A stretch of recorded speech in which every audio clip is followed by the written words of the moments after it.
Crónica universal de nuestra época. Capítulo primero. El comienzo de un siglo.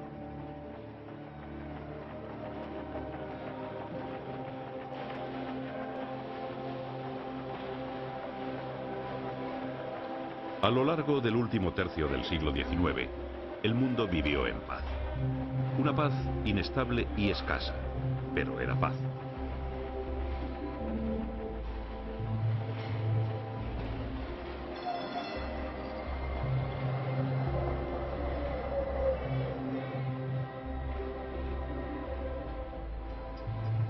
Los conflictos se resuelven rápidamente y no hay campaña que dure más de 2 años ni que perturbe el desarrollo económico y político.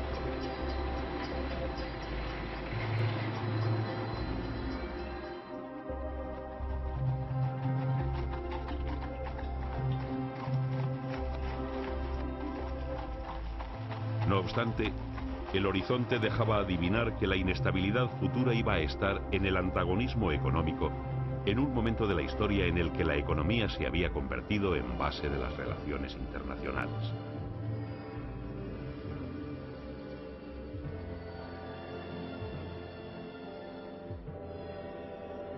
A ello se unirían las fricciones coloniales y un sistema político-militar inédito hasta entonces, la paz armada. Este panorama acrecentó rivalidades y recelos, tanto que cuando en 1898 Nicolás II hizo un llamamiento al desarme, Alemania llegó a decir que todo era una trampa rusa. El ultranacionalismo contribuyó al desequilibrio europeo de finales del XIX. Rusia hablaba de paneslavismo, de rusificar Polonia. Alemania de pangermanismo, de germanizar Lorena, región francesa cedida en parte a Alemania en 1871, germen de futuras discordias. Y en Italia se puso de moda un concepto nuevo, el irredentismo. A su vez, los estados balcánicos trataban de organizarse. Esta hipertrofia del sentimiento nacionalista agudizó los problemas que estallarían de lleno en el siglo XX. Europa Central estaba en vísperas de ebullición por la política antieslava de Austria-Hungría en Bohemia. El orgullo nacional, el chauvinismo, no tardó en dejarse notar. A excitar los estados de ánimo contribuyó la prensa. El nacionalismo se defendía desde trincheras de papel, arsenal de palabras que, exagerando la bondad de lo propio y ridiculizando a los demás, caldeó el ambiente.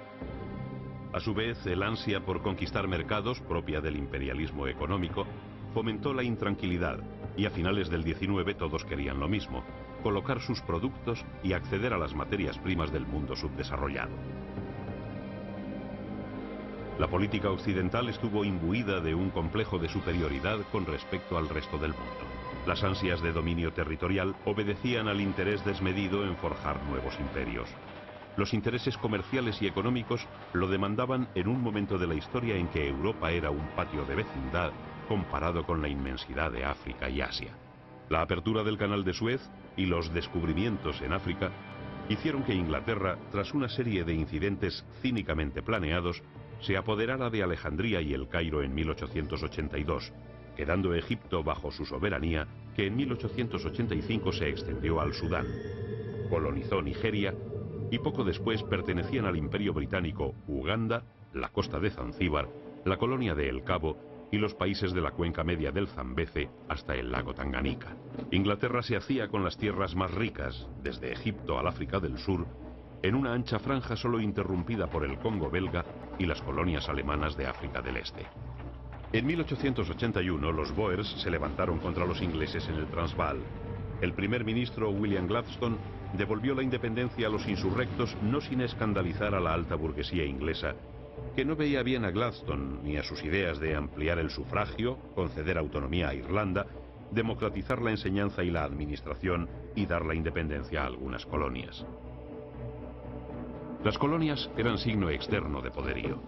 La Tercera República Francesa, con políticos como Jules Ferry, dio a este país un imperio colonial a partir de 1880.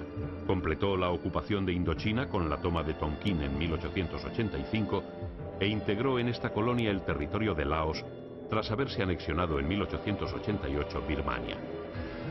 Gilles Ferry, ministro de Asuntos Exteriores francés, lo expuso así en 1885 ante el Congreso de los Diputados. Señores, una colonia es un mercado. En África, los franceses impusieron su protectorado en Argelia y Túnez desde 1881. Tras la conquista del desierto, extendió su dominio sobre el Senegal, Sudán Occidental, 1894, y Madagascar. En 1882 conquistó el reino de Dahomey en el Golfo de Guinea y pasaron a formar parte del Imperio francés Gabón y Chad, gran parte de Marruecos, Mauritania y territorios en el corazón del continente y en su costa atlántica. Portugal no salía mal librada.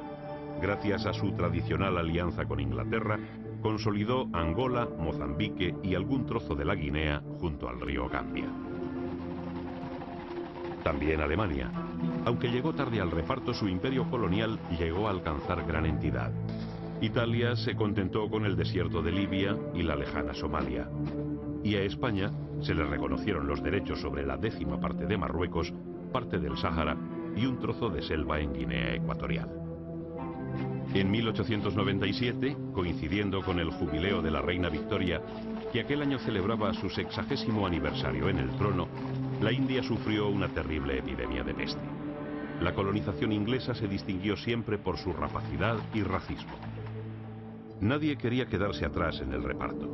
Los Estados Unidos se apoderaron en 1893 de las Islas Hawái. Aquel mismo año, Inglaterra pedía la mediación de los Estados Unidos con Venezuela por el asunto de la Guayana, pero Cleveland recordó a la reina Victoria la doctrina Monroe, América para los americanos, que quería decir América es para nosotros. En 1871 finalizó la Guerra Franco-Prusiana, conflicto que puso las bases políticas del siglo XX con la vuelta de Francia al régimen republicano y el nacimiento del Imperio Alemán con Bismarck como canciller. Para mantener el equilibrio se creó un sistema de alianzas secretas y nacieron los bloques. Era el sistema Bismarck, cuya figura dominó hasta 1891. El canciller de hierro se propuso consolidar la integración de Alsacia-Lorena en el Segundo Reich y buscó aislar a Francia formando la Triple Alianza, o de los emperadores Guillermo I de Alemania, Alejandro II de Rusia, que moriría en atentado el 13 de marzo de 1881, y Francisco José de Austria. El miedo al aislamiento llevó a Alemania a un pacto con Austria para protegerse de Rusia y de Francia. Por doquier se veía amenazado el prestigio nacional. Las alianzas secretas y la exageración nacionalista desestabilizarían la vida política del siglo XX. El relevo generacional de finales de siglo acentuó las diferencias y agravó los problemas. En 1890 dejaban la política Bismarck y los hombres que con él habían forjado la unidad de Alemania, y accedía al poder una generación ambiciosa que con Guillermo II pretendía la hegemonía mundial para el Reich. El antagonismo internacional era tal que una pequeña chispa podía desencadenar un gran incendio. Así, un rosario de pequeñas guerras localizadas jalonaron el fin de siglo. En Oriente, la guerra chino-japonesa se encendía tras una revuelta popular en Corea, donde su soberano pidió ayuda a China y Japón. El Japón envió tropas en julio de 1894, pero en vez de ayudar al soberano, lo derrocó, obligando a su sucesor a declarar la guerra a China. Los japoneses se impusieron a los chinos en Pyongyang y cruzaron el río Yalu, ocupando Port Arthur. Pekín firmó con Japón el Tratado de Shimoboseki en abril de 1895 y cedió Formosa y la península de Port Arthur. Rusia, apoyada por sus aliados occidentales, obligó al Japón a abandonar Port Arthur. Era el germen de la ocupación rusa de Manchuria en 1900. Guerras pequeñas, pero guerras y violencia al fin. Mientras los italianos se empeñaban en conquistar Etiopía, defendida por su rey Menelik, en Creta estuvo a punto de estallar un conflicto de incalculables dimensiones al apoyar Jorge I de Grecia la revuelta antiturca en febrero de 1897. En España, aquel año fue asesinado el presidente del gobierno, Antonio Cánovas. La guerra con Norteamérica, tras el hundimiento del Maine en la bahía de La Habana, acabó con la vida confiada de la Restauración. El siglo terminaría con el asesinato de Humberto I, rey de Italia, y la entronización de Víctor Manuel III. Los años que van de mediados del XIX al inicio del XX fueron cruciales. En aquel breve lapso de tiempo cambió el mundo. Una palabra se alzó con el protagonismo de la época: progreso, voz mágica que lo resumía todo. El tren alcanzó un desarrollo extraordinario. 500.000 de kilómetros de vía rodeaban el mundo y su auge disparó la economía y dinamizó la actividad comercial de países emergentes como el Canadá, cuyo Canadian Pacific unía en 1876 el Atlántico y el Pacífico. Rusia construyó el Transiberiano en 1891 con un recorrido de 7.500 kilómetros. A esta vía de salida de manufacturas y mercancías se unía el auge de la navegación a vapor.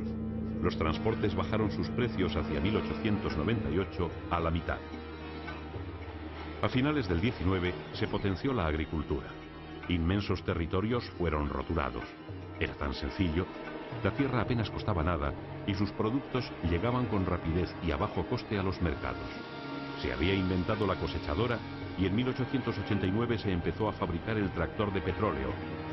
Los emporios agrícolas americanos, la ingente producción de Rusia, que compró con trigo sus primeras máquinas e instaló las primeras fábricas, la iniciativa india para racionalizar sus cultivos de cereales, la lana australiana, la enorme producción cárnica del cono sur americano, que se vio potenciada a partir de 1875 con los mataderos frigoríficos creados poco antes por Daniel Holden. Todo este boom agropecuario de un mundo emergente, que contaba con extensiones gigantes, fue en detrimento de los países europeos. Inglaterra, que en 1890 era autosuficiente en trigo, en 1900 importaba el 60% del cereal. Algo parecido sucedería en Alemania y otros países europeos debido al éxodo del campo a la ciudad, donde las fábricas requerían mano de obra en un momento de fuerte emigración europea a Estados Unidos, Canadá, Australia, Argentina o Brasil. De enorme importancia para comprender la historia del siglo XX fue que Alemania se convirtiera en la primera potencia industrial europea, doblando a Inglaterra en producción de carbón y produciendo 5 veces más hierro y acero. Era el motor de Europa. También Francia aceleró su maquinaria industrial. Si en 1890 consumía 864.000 caballos de vapor, en 1898 consumía 1.000.000 más. El auge del ferrocarril, que tenía que servir ingentes cantidades de hierro colado y acero, conllevó el de la siderurgia. Si a finales de 1890 la producción mundial era de 27 millones de toneladas, en 1899 se duplicó. Lo mismo sucedía con el acero, lo que produjo hacia 1890 una segunda revolución industrial. Surgieron industrias nuevas basadas en la aplicación del motor de explosión, la electricidad, la química. Nada iba a ser igual. Comenzaba una nueva forma de colonización, la industrial y económica. Se creó una economía monetaria que generalizó el crédito. Grandes instituciones financieras pusieron de moda los bancos de depósitos y la gran empresa se acostumbró a recurrir a los banqueros. A partir de 1895 la economía mundial se transformó. A un momento dulce de la vida económica convenía una estructura política que potenciara la paz y garantizara el orden. Por iniciativa del zar Nicolás II se celebró en 1899 la Conferencia de La Haya. Americanos, europeos y potencias asiáticas acordaron resolver los conflictos mediante arbitraje. Todos firmaron. La estructura política finisecular puso las bases del siglo XX, pero los cambios de vida se debieron a los grandes inventos. La técnica empezó a decidir el destino del hombre y sus gustos, a satisfacer viejas necesidades y crear otras. El sistema de ventas a plazos facilitó el acceso de todos a todo, y la sociedad comenzó a superar diferencias de clase. La gente tendió a vestir de acuerdo con el patrón comercial que la publicidad aireaba y a consumir los mismos productos. El hombre de ingenio inventaba cosas útiles. Edison y Marconi son prototípicos. El hallazgo de las ondas hertzianas por Heinrich Hertz en 1887 supondría una revolución en las comunicaciones. Hermann Hollerith puso los cimientos de la informática en 1880 con su máquina estadística de tarjetas perforadas. Y la primera bombilla eléctrica veía la luz en 1879. 2 años después, Edison, inventor de la lámpara incandescente, montó su central eléctrica de Pearl Street, la primera calle artificialmente iluminada de la historia. 10 años después, fundó la General Electric Company. En 1876, Alexander Graham Bell hizo las primeras demostraciones del teléfono en la Exposición de Filadelfia. un invento que revolucionaría el mundo. En 1878 se instaló la primera central telefónica en New Haven, Connecticut. A Europa llegó un año después. El desarrollo y grado de aceptación del teléfono fue lento. En 1885 solo había en el mundo 70.000 abonados.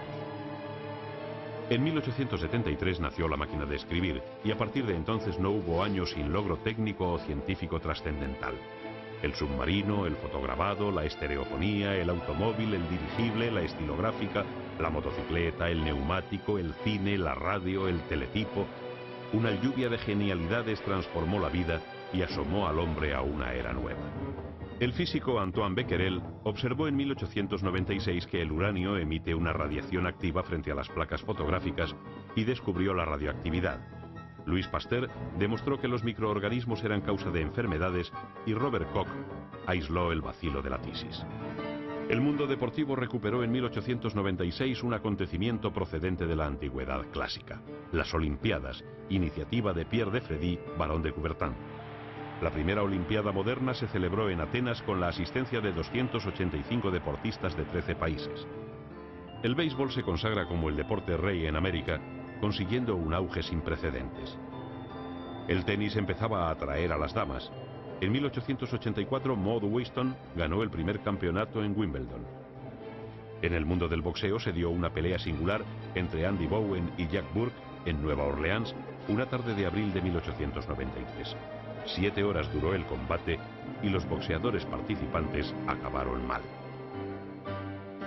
Pero la sensación del momento fue el cine. Thomas Alva Edison impresionó antes que nadie una película, aunque las primeras proyecciones públicas las llevó a cabo Louis Lumière con un aparato que llamó cinematógrafo, accionado por una manivela que pasaba 16 imágenes por segundo. Su impacto fue tremendo.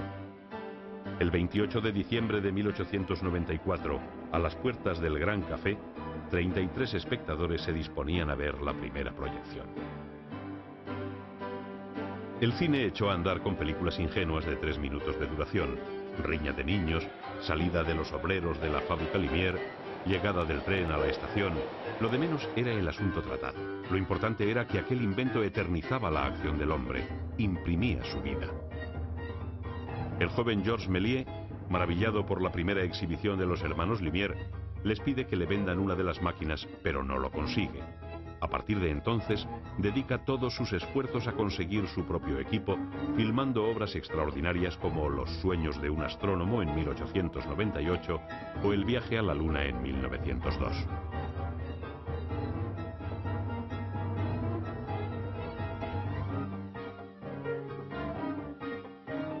La pintura adquirió tintes sociales. Claude Monet, pionero del impresionismo, andaba de un sitio a otro pintando el campo. Degas pintaba carreras de caballos y bailarinas. Renoir captaba la impresión pasajera y vibrante del momento fugaz. Al impresionismo siguió el neoimpresionismo de Seurat, Signac, Van Gogh, el holandés que murió consumido por su delirio de luz y color, y Toulouse-Lautrec. Es un momento estelar en el que conviven impresionistas y simbolistas como Cézanne y Gauguin. En Europa, en 1889, Gustave Eiffel levantó su airosa torre, mecano asombroso de 18.000 piezas ensambladas con 1 millón de remaches en una estructura de 10.000 toneladas de peso a más de 312 metros sobre el suelo de París. La arquitectura se vio potenciada a partir de 1892 por materiales como el hormigón armado, eficaz en caso de incendio, uno de los terrores de la época. Los paneles prefabricados ayudaron desde 1888 a aligerar el peso del tabicato. La Exposición Universal de Barcelona, inaugurada por la regente María Cristina en 1888, mostró al mundo la pujanza y vitalidad de la vida española. Un año después se inauguraba la Exposición Universal de París. El hemisferio americano vivió a lo largo de la segunda mitad del XIX un momento de formación. Entre 1870 y principios del siglo XX se constituyeron 15 nuevos estados. En menos de 30 años se duplicó la población, que alcanzó los 75 millones. La clave de la industrialización norteamericana fue su mercado interior, ampliado por oleadas de inmigrantes, un mercado sin barreras ni cortapisas aduaneras y casi sin impuestos. El oeste, campesino y ganadero, se alineó con el Partido Demócrata, abanderado de la libertad de comercio. Nacieron las centrales sindicales. Grover Cleveland, cuyo último mandato terminó en 1897, había salido de sus filas. Eran vísperas del gran capitalismo americano. El sur se convirtió en una potencia textil. En la región de los Grandes Lagos creció la industria conservera y el descubrimiento del petróleo disparó una nueva fiebre del oro. Los nuevos líderes civiles, nacidos de las capas humildes, valoraban el trabajo más que al trabajador. John Rockefeller creó la primera refinería de petróleo de los Estados Unidos y levantó la Standard Oil Company. Andrew Carnegie se convirtió en el rey del acero y Pierpont Morgan en el de las finanzas. Pero nadie supo ni quiso apartar al país del racismo. En 1882 se limitó la inmigración de pobres y gentes de color, contingente humano que comparaban a enfermos y criminales. En Sudamérica la estabilización fue en aumento a partir de 1880, tras la crisis que siguió a la independencia. Una nueva forma de pensar, basada en la explotación de recursos y la exportación, posibilitó el progreso. La democracia se asentó en algunos países, pero el caudillismo estaba pronto a reproducirse. México, Chile, Brasil y Argentina fueron los más avanzados. Un proyecto gigantesco, más ambicioso que el de Suez, comenzó su andadura en 1882 con la excavación del Canal de Panamá confiada a Fernando Lesseps. En lo social, las bases del siglo XX se asentaron entre 1870 y 1900. El obrero tomó conciencia de su fuerza.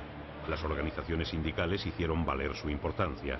Karl Marx, muerto en 1883, había publicado El Capital, obra precedida de otras en las que se abundaba en asuntos como la plusvalía, el salario, el precio, en vísperas de la depresión económica que caracterizó el fin de siglo. Todo se tornaba complejo y difícil. La política iba a contar a partir de entonces con una dimensión nueva, la del proletariado, consciente de que su fuerza podía acabar con gobiernos y políticas. Ni Sherlock Holmes, el astuto detective inventado en 1887 por Conan Doyle, podría recomponer la a menudo difícil situación a que la agitación social podía conducir a una nación. En 1877, León Tolstoy había publicado Ana Karenina y Gerhard Hauptmann escribía en 1892 Los tejedores de Silesia, drama de la revolución social que hacía ver que el siglo XX sería el siglo de las masas y que los desórdenes sociales irían en aumento. Las huelgas se generalizaron incluso en los Estados Unidos, donde se reivindicaba la jornada de 8 horas. Las trade unions inglesas, el mundo del trabajo, pedía lo mismo en toda Europa y se difundía el socialismo por el mundo. La Iglesia, cuya desaparición propugnó Marx, estuvo a la altura del momento. León XIII, el Papa de los Obreros, dio muestras de talante social en sus encíclicas. Su pontificado largo y lúcido cubrió el último cuarto del XIX y se resolvió en una lucha estéril por recobrar los estados pontificios perdidos por su antecesor Pío IX. Sin embargo, supo restablecer las relaciones entre los estados modernos y el papado. La estabilidad de las monedas, la bajada de precios, la subida del nivel de vida, la posibilidad de emigrar y las buenas perspectivas industriales hicieron que en general los últimos años del XIX fueran de bonanza, aunque latiera la semilla de la discordia atizada por las ambiciones territoriales, la rivalidad económica y la lucha por los mercados. Pero la prosperidad era un tanto ficticia. La clase media vivía bien a costa de la clase baja. El desarrollo industrial favoreció al capitalista, al empresario, al accionista. La concentración industrial provocó masificación en los suburbios. El obrero despreció al señorito y al patrón y soñaba con la revolución. ¿Terminaba el siglo XIX o empezaba el XX? ¿Cómo distinguir si el horizonte se iluminaba con los primeros destellos del amanecer o con las últimas luces de la tarde?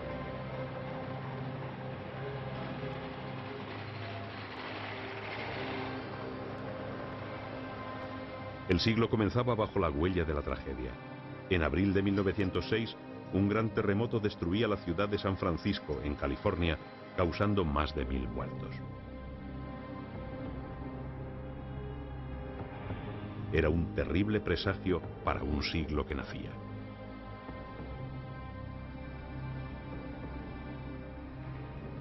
Iban a ser ciertos los temores expresados por McLuhan.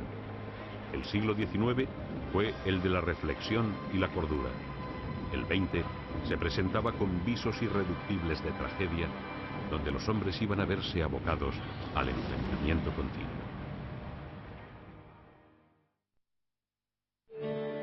Capítulo 2.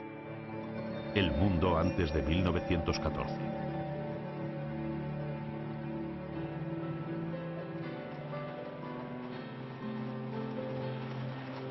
En los primeros meses de 1900 tuvo lugar un llamativo eclipse. Durante minuto y medio, el Sol, oculto por la Luna, proyectó una sombra gigante que avanzaba a 70 kilómetros por segundo desde el Pacífico al Atlántico y que arribó ya al anochecer a las costas del Mar Rojo. Pésimo augurio y negro presagio para un siglo predestinado a la violencia.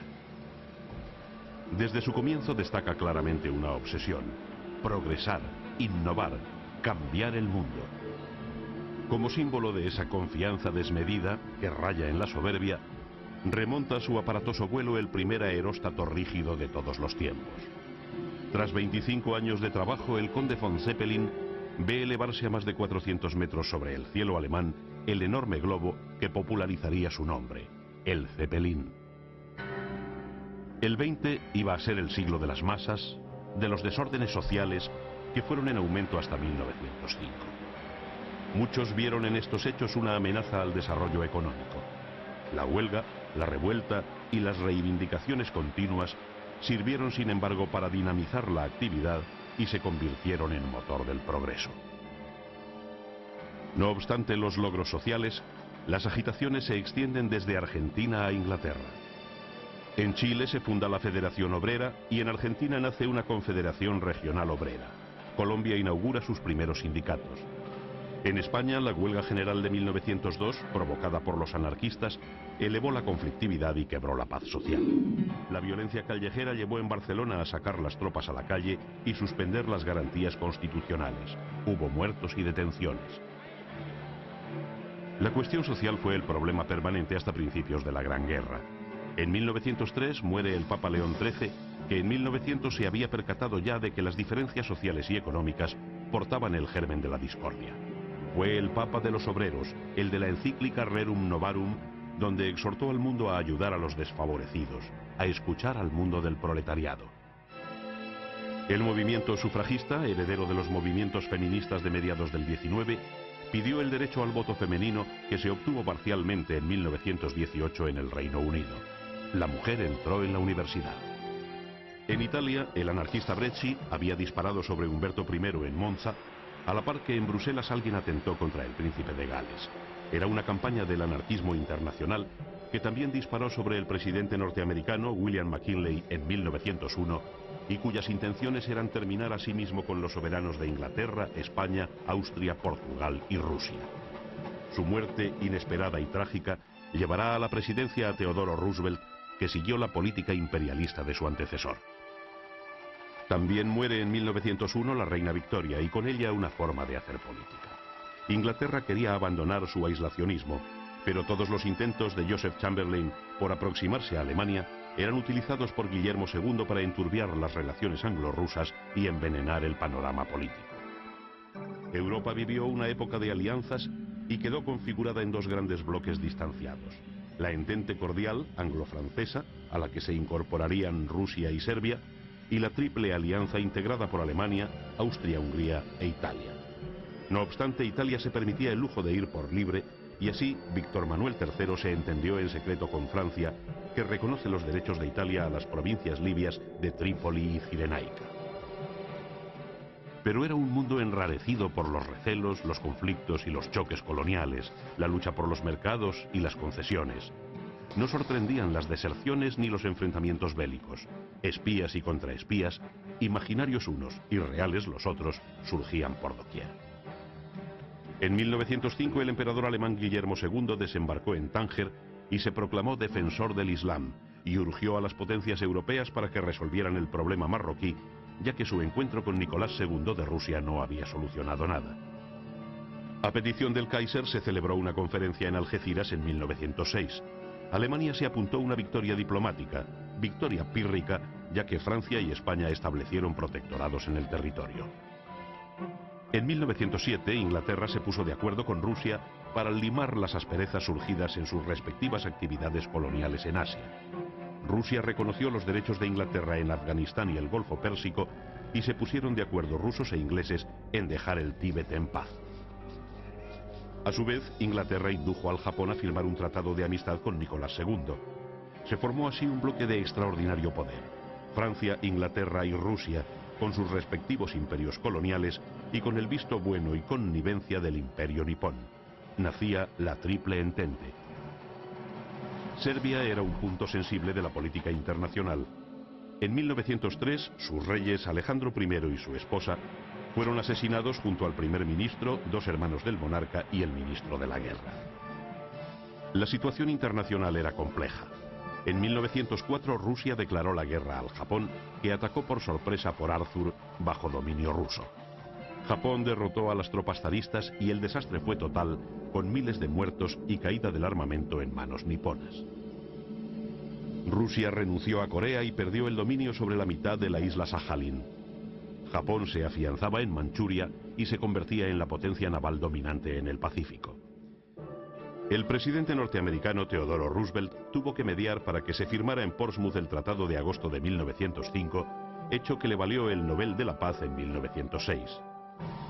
El zar impuso la censura y las noticias tardaron en llegar, pero al hacerlo provocaron desórdenes como el motín del acorazado Potemkin.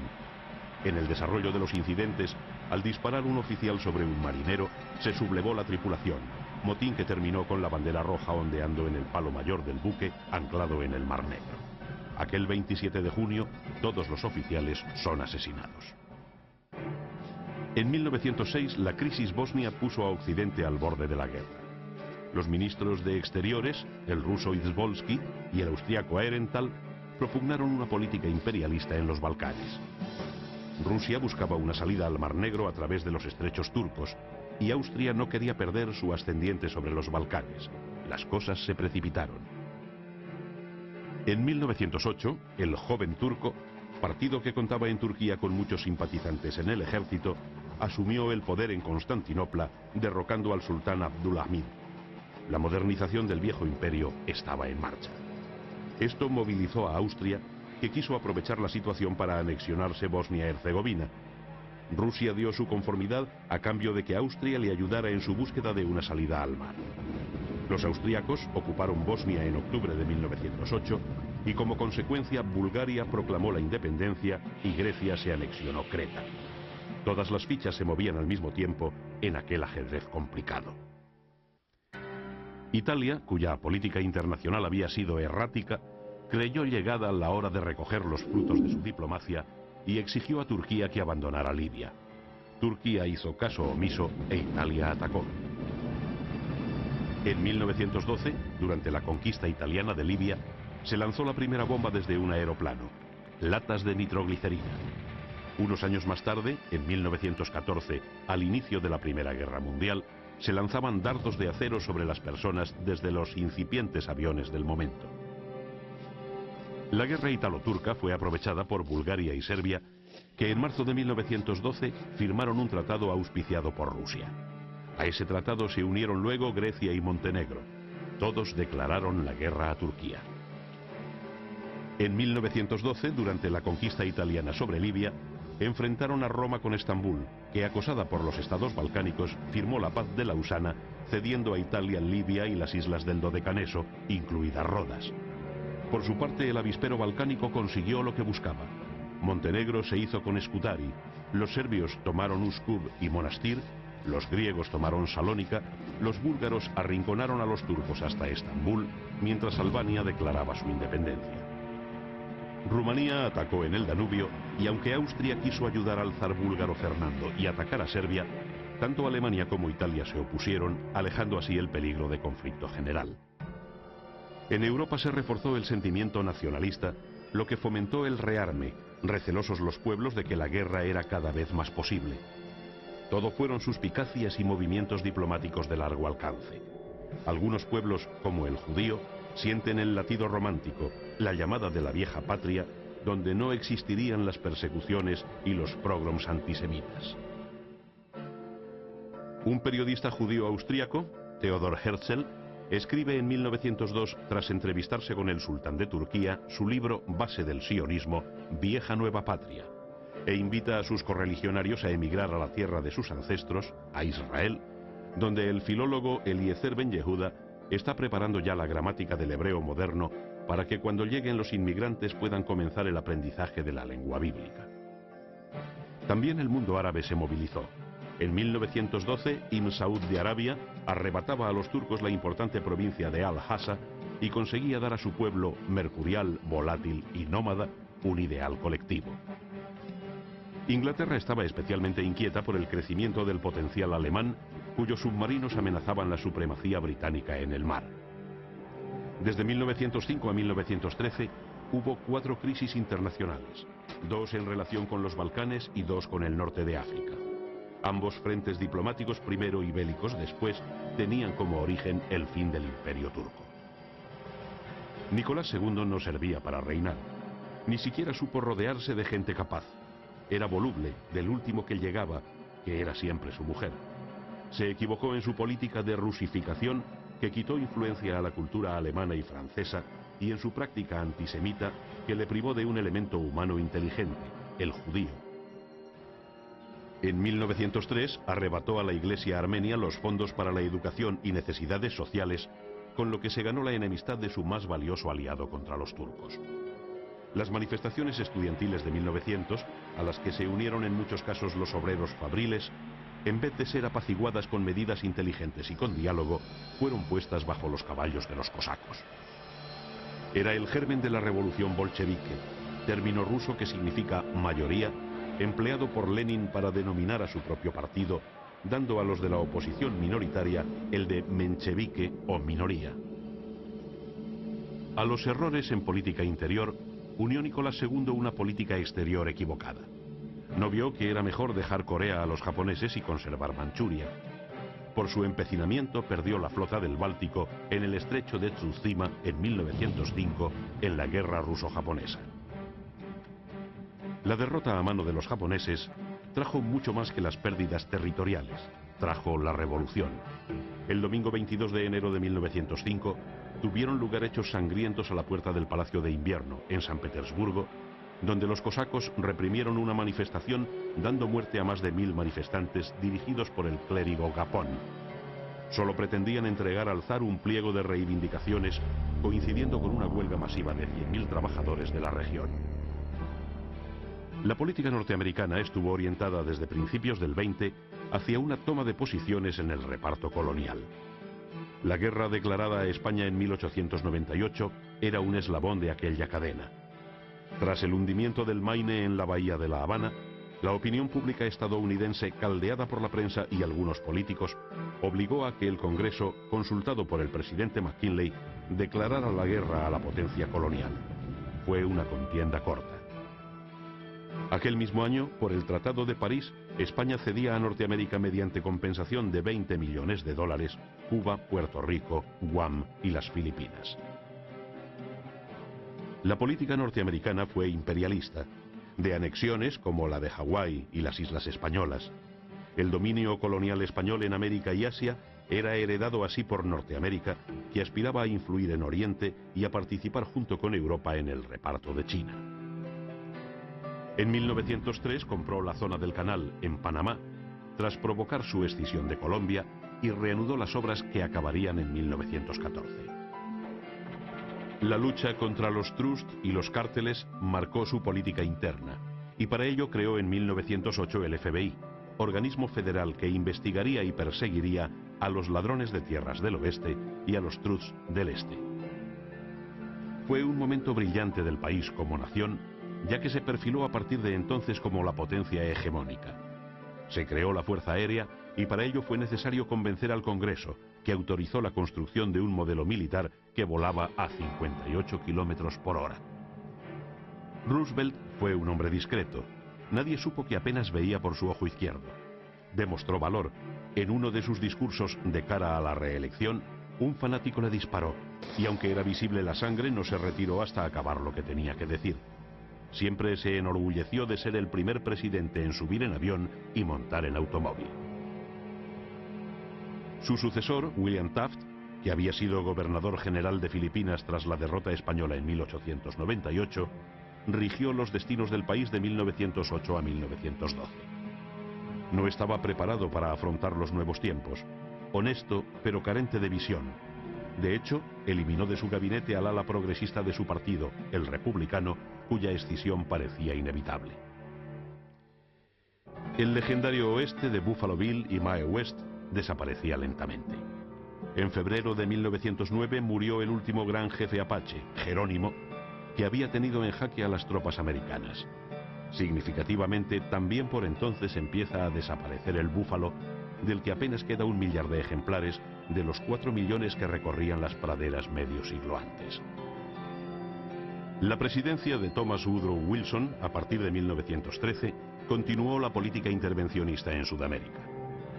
En México, el levantamiento de 1910 contra el presidente Porfirio Díaz supone el inicio de la revolución que abandera Francisco Madero, líder de la oposición, con el apoyo de Emiliano Zapata y Pancho Villa, jefes de los descamisados.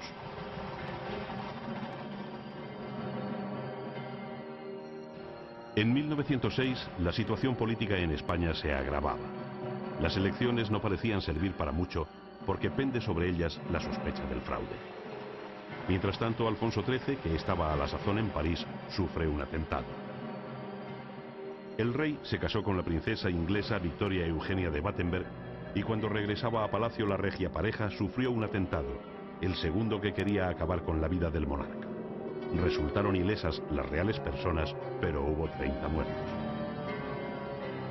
Cuando en 1907 Leopoldo II de Bélgica cede a su país el Estado independiente del Congo, no resulta difícil comprender por qué lo hacía. Los esclavos, el marfil, el caucho, la madera ya no eran tan rentables como algunas décadas antes. No bastan para correr con los gastos de administración colonial y defensa militar. Las colonias solo generaban guerras. El mundo contemplaba inquieto, pero con cierta contenida vergüenza, los sucesos de China.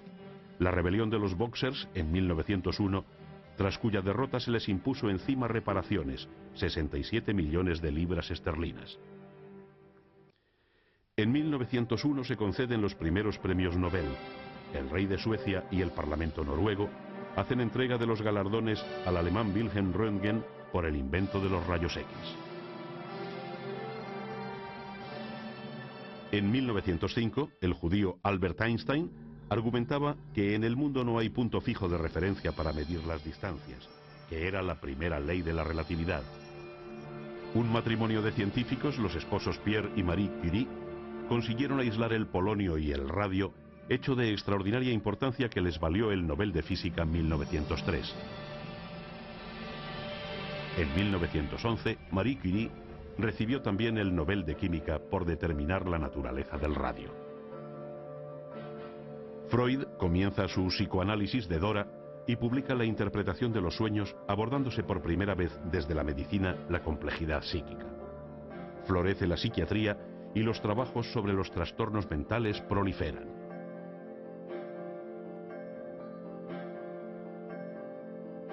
El sabio español Santiago Ramón y Cajal, Nobel de Medicina en 1906, sienta las bases de una nueva disciplina científica, la histología y el estudio del sistema nervioso, siendo el creador de la teoría neuronal.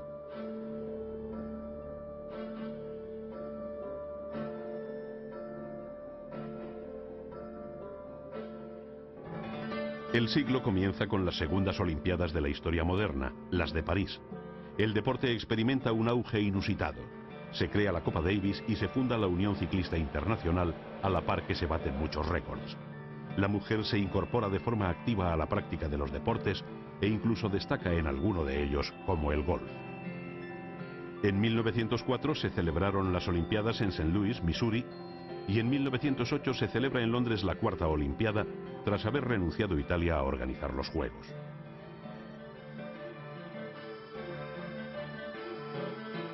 ...1900 es el año de la Exposición Universal de París. Más de 50 millones de personas desfilaron por sus pabellones. Nada causó tanto asombro como el cinematógrafo, la electricidad y el Art Nouveau. Ante los asombrados ojos de los visitantes, se exhibió una película en la que por primera vez se sincronizaban imagen y sonido. se proyectó un fragmento de Hamlet en la voz de Sarah Bernhardt. En la Inglaterra de 1903, Edwin S. Porter presentó su película The Great Train Robbery, que según algunos es el inicio del arte y de la técnica cinematográfica. El cine había empezado a andar. En 1908, Blackton, Curté, Cole, McKay, Sullivan hacían posible la transposición de dibujos del papel al film y nacían los dibujos animados. Disney no empezaría hasta 1922 a hacer sus primeros cortos. El coche fue objeto de mejoras. En 1903 aparecieron los parabrisas, el parachoques en 1905 y un año después el espejo retrovisor. Empieza a convertirse en el mejor amigo del hombre y de su pareja.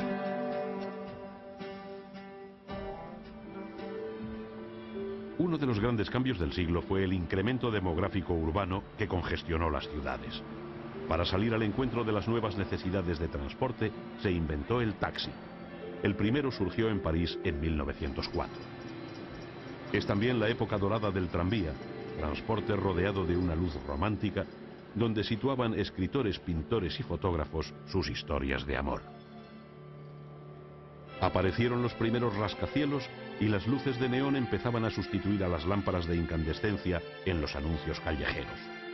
La calle se anima y ordenar el laberíntico trasiego no era fácil. De forma casi natural nacieron los semáforos. El primer regulador de dos colores se utilizó en Cleveland, en la esquina de la calle 105 con la avenida Euclid, en agosto de 1914. 4 años después se introdujo en Nueva York ya con los 3 colores actuales. En aquella ciudad se había inaugurado en 1913 la Estación Central, la mayor del mundo. 32 hectáreas en cuyo recinto maniobraban 143 vagones, mientras por los pasadizos subterráneos se accedía a los hoteles y servicios de sus inmediaciones. El transporte era una prioridad a la que las naciones avanzadas daban gran importancia.